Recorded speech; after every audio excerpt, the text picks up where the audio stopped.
Fabrice Drouel, Affaires sensibles, sur France Inter.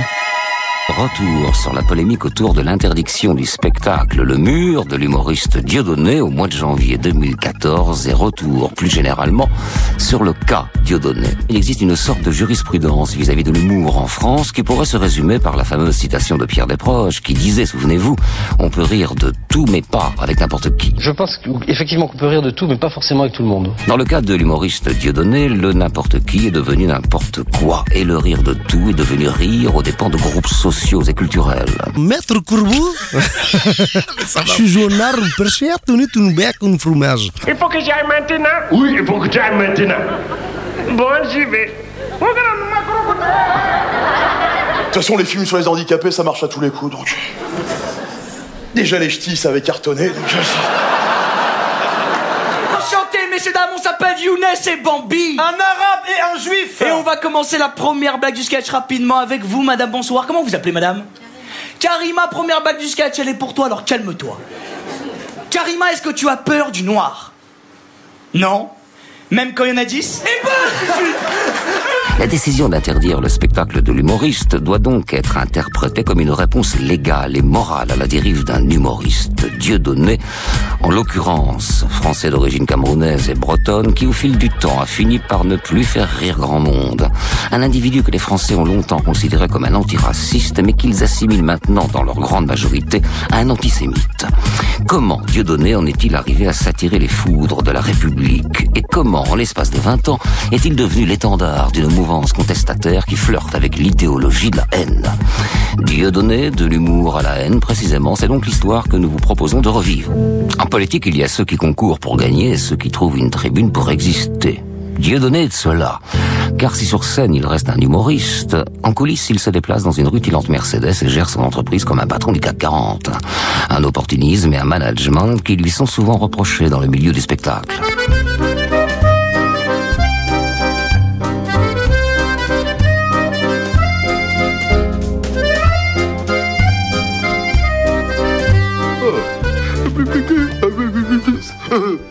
J'ai soif. Oui, même si on tombe en panne, la elle assure. Oh bah j'ai rien à craindre alors. Oh, mais quelle trouillotte. Je rêve d'une banque qui soit faite spécialement pour moi. Moi, Gad. Alors Laurent, votre actualité? J'ai enfin trouvé quelque chose d'inimitable. C'est la télé qui reste le lieu privilégié de l'humoriste. Publicité gratuite pour ses spectacles, lieu de provocation idéal pour toucher le plus de monde possible. On connaît la recette.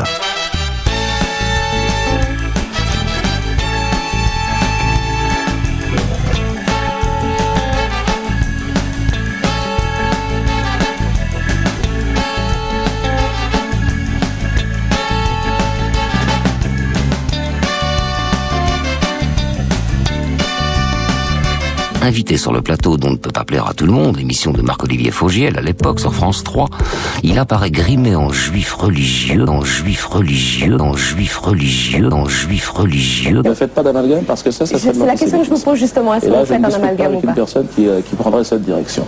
Donc, ce que je tiens simplement à vous dire, c'est que le sketch que j'ai fait, qui parlait d'un colon israélien, qui encourageait les gens à rejoindre l'axe du bien, l'axe américano-sioniste. C'est de la comédie. Il n'avait pas tellement une tête de colon. Ouais, C'était pardon. Il n'avait pas une tête de colon. Un colon, c'est un soldat. Il avait une tête de juif.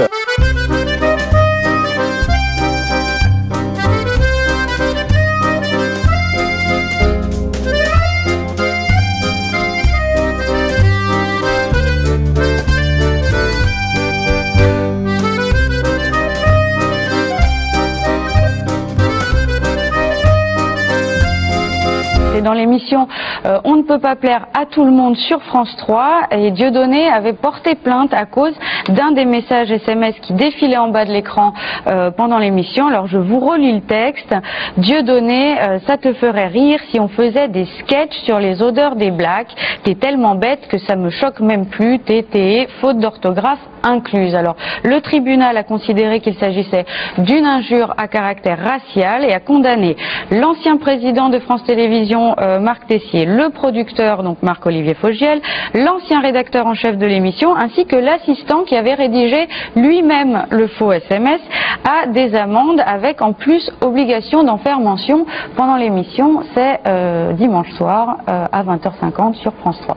Ce soir-là, pour la première fois, il ne fait rire personne et crée au contraire un profond malaise. J'accepte votre invitation.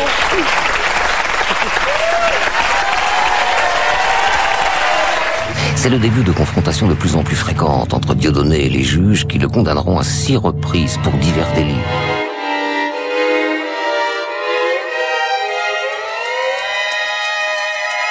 Fin 2013, Dieudonné est devenu en l'espace de 20 ans l'étendard d'une mouvance contestataire qui flirte avec la haine, l'antisémitisme et dont les idéaux sont proches, voire partagés avec l'extrême droite. Grâce à un enregistrement réalisé en caméra cachée, les journalistes de France Télévisions diffusent des extraits du dernier spectacle de l'humoriste intitulé Le Mur. Dieudonné et son clan, que les convocations judiciaires grises et électrisent, se retrouvent de nouveau à la une de l'actualité. L'humoriste, lui, réussit une fois de plus à faire parler de lui. La quenelle, un geste laid et disgracieux au croisement du bras d'honneur et du salut nazi. Mais l'humoriste se défend de tout antisémitisme, arguant que la quenelle n'a pas d'autre signification que celle d'un bras d'honneur lancé contre une société de merde, qu'elle n'est qu'un geste simplement anti-système. La quenelle, la quenelle, la quenelle, la quenelle, la quenelle, la quenelle. Ce qui ne convainc pas grand monde, et pour cause. On se souvient qu'en 2009, Dieudonné posait fièrement sur l'affiche de sa candidature dite par lui-même antisioniste aux élections européennes, en compagnie du théoricien d'extrême droite Alain Soral, et que sur cette même affiche, il faisait déjà le geste de la quenelle. Tous les mammifères nous regardent. Ils sont en train de s'organiser, Jackie. Le dauphin, quand il voit un homme maintenant, il se fout de notre gueule. Bien sûr. Parce qu'il le sait, lui, que sa nageoire, il va nous la foutre jusque-là, Jackie. Jusque-là, Jackie. Jusque-là, Jackie. Le malaise est d'autant plus grand qu'on découvre avec stupéfaction l'existence de milliers de photos qui circulent librement sur Internet et dans lesquelles on voit des gens de tout âge et de toute origine esquisser ce geste de la quenelle devant des monuments ou des symboles juifs. La quenelle, la quenelle, la quenelle, la quenelle, la quenelle, la quenelle. La quenelle, la quenelle, la quenelle, la quenelle, la quenelle, la quenelle, la quenelle, la quenelle, la quenelle, la quenelle, la quenelle, la quenelle. Quelques semaines plus tard, alors que l'affaire semble se tasser, Dieudonné se retrouve sous les projecteurs, cette fois pour des motifs financiers. On apprend en effet que celui qui dénonçait le système du tous pourri a refusé de payer ses impôts et organisé son insolvabilité auprès du Trésor public pour une ardoise de plus de 800 000 €. La vérité, c'est que Dieudonné, à ce moment, même où les attaques sont portées contre lui, est en règle vis-à-vis de ses obligations fiscales. Il a réglé tous ses impôts. Et on peut d'ailleurs préciser à cet égard, les documents ont été reproduits dans l'ouvrage, que Dieudonné, depuis 15 ans, a payé plus de 2 millions d'euros d'impôts à l'État français. La deuxième chose qu'il faut préciser, et c'est très important, c'est que presque un an avant le début de l'offensive de Manuel Valls, et plus précisément en février 2013, l'État a aidé Dieudonné à payer ses impôts avec l'argent des Français. Plus précisément, par décision sur délégation du ministre du Budget, à l'époque Jérôme Cahuzac, un cadeau fiscal de 200 000 € a été fait à Dieudonné avec l'argent des Français. Au moment donc des attaques qui sont portées contre notre client en fin d'année 2013, Manuel Valls et les autres membres du gouvernement sont parfaitement au courant d'une situation qui fait que Dieudonné est en règle, c'est un contribuable honnête, c'est même un patriote de l'impôt, puisque contrairement à d'autres personnalités du monde de la chanson, des variétés, il n'a pas quitté son pays pour des raisons fiscales. Et puis la seconde chose, c'est que le ministre et les autres membres du gouvernement sont parfaitement au courant du cadeau fiscal qu'ils lui ont accordé. Mais c'est au mois de janvier 2015, il y a tout juste un an, en pleine vague d'attentats terroristes à Paris, que Dieudonné se rappelait une nouvelle fois notre mauvais souvenir, avec des mots aussi durs que cruels. Alors que la France entière s'émeut du drame qui touche Paris et que des millions de personnes se rassemblent place de la République sous la bannière « Je suis Charlie », il déclare sur Twitter « Je suis Charlie Koulibaly ». Il dit je me sens, Charlie Coulibaly. Je me sens, oui, il dit pas, je le dis, c'est pire. Je me sens, non? C'est pas pire parce qu'il ne cherche pas à détourner le symbole qu'on a scandé, qu'on scande depuis toujours et qu'on protège, même jusqu'à éditer 5 millions d'exemplaires. Non, il dit voilà, je partage les valeurs de Charlie, mais je suis traité comme un Coulibaly. Il utilise les deux mots comme un symbole, comme un synonyme, soit de la liberté, soit du terrorisme.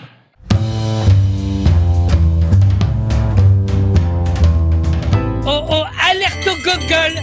Alerte au Google, les enfants! En démocratie, tout n'est pas libre. Ah ouais. On ne peut pas dire tout. La libre communication des pensées et des opinions est un des droits les plus précieux de l'homme. D'accord. La liberté. Tout citoyen peut donc parler, écrire, imprimer librement, sauf à répondre de l'abus de cette liberté dans les cas déterminés par la loi. Qu'est-ce qui est interdit? C'est la diffamation. Ouais. On n'a pas le droit de porter atteinte à la vie privée.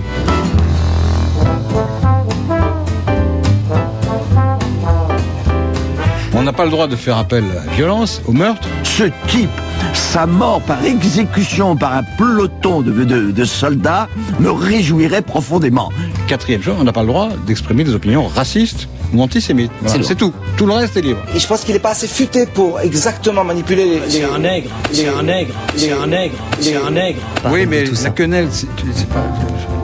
Où est l'humour? Ça fait pas forcément rire, exactement. Où est l'humour? Ça fait pas forcément rire. Vous allez me dire, quand il dit Patrick Cohen, chambre à gaz, les gens rient. D'accord, mais ceux qui sont là, ils rient parce qu'ils sont antisémites. Donc, non, mais c'était le constat. Ce qui fait rire les antisémites, probablement, il y a des chances d'être antisémite. Surtout quand on met Cohen, qui est un patronyme juif, la plupart du temps, et puis chambre à gaz à côté. Là, tu dis, bah, vraiment, il n'y a pas de question, il n'y a même pas besoin de discuter. C'est une déclaration antisémite. Donc il est logique qu'elle soit interdite. Bien, ça c'est la réponse claire, précise. Excusez-moi d'avoir été un peu long, mais non, c'est pas long, on pense toujours que parce qu'il y a des choses interdites, on est en dictature. Non, il y a des choses interdites. Bien. Et le reste est libre. Quand on voit le spectacle, j'ai pas vu le spectacle. Quand on voit le spectacle, j'ai pas vu le spectacle. J'ai pas vu le spectacle. J'ai pas vu le spectacle. Oh, alerte au Google! C'est obsessionnel, quoi. Les juifs tout le temps, les juifs machin, les juifs pilules. On voit bien, le mec est antisémite. Bah, moi, à un moment, il n'y a plus la peine de discuter. Alors, évidemment, les gens prennent l'exemple de Desproges.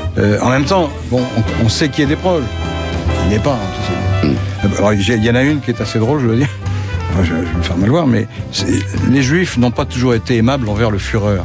Ça, c'est une phrase de Desproges. Bon, ça a l'air antisémite, mais on comprend bien, quand on analyse un peu la phrase, il dit le Führer, c'est comme s'il était nazi, on sait bien qu'il n'est pas nazi, et deuxièmement, comme le Führer en question a fait tuer 6 millions de Juifs, on comprend que les Juifs disent du mal du Führer, donc c'est absurde, quoi. Donc c'est drôle. Mais Dieudonné, c'est pas ça du tout, lui, il prend ça au sérieux. Il n'aime pas les Juifs du tout, il le dit par ailleurs, enfin on a tout un faisceau d'indices qui montrent qu'il est obsessionnellement antisémite. Moi j'adore rigoler, je suis un très bon public, dès qu'on fait une blague, oui évidemment, c'est un besoin élémentaire. Qu'est-ce qu'on en fait de Dieudonné? Parce que Dieudonné, il continue à exercer son métier. Qu'est-ce qu'on le met sous surveillance? Qu'est-ce qu'on fait? Parce que c'est peut-être pas fini non plus. Demandez à Semoun, il a rien dit. Alors, moi j'ai vu son spectacle et je peux vous dire que il semble en paix, on va dire. C'est en tout cas ce qu'il dit dans son spectacle. Donc j'ai été très très attentif évidemment à ce qu'il disait et il y a rien de raciste ou d'antisémite dans son spectacle. Mais moi je connais mon Diodo, je sais que tout est ambigu avec lui, on sait jamais sur quel pied danser, donc mais pour l'instant, en tout cas pour répondre à votre question et en tant que témoin de son spectacle, il y a rien de bizarre, d'étrange dans son spectacle, ça reste de l'humour. Attention, je suis pas son attaché de presse. Non mais à s'agir pour combien de temps? Est-ce que cette question peut être posée aussi? Ça, je ne sais pas. Vous le connaissez. Mais je sais pas, justement, avec Diodo, on sait jamais. Donc même quand il me propose de remonter sur scène avec lui, mon cœur d'artiste bat quand il me dit ça, parce que je trouve que ce serait un événement génial, et ce serait même un symbole de paix. Mais au fond, je peux pas faire ça, parce je considère qu'il a été beaucoup trop loin.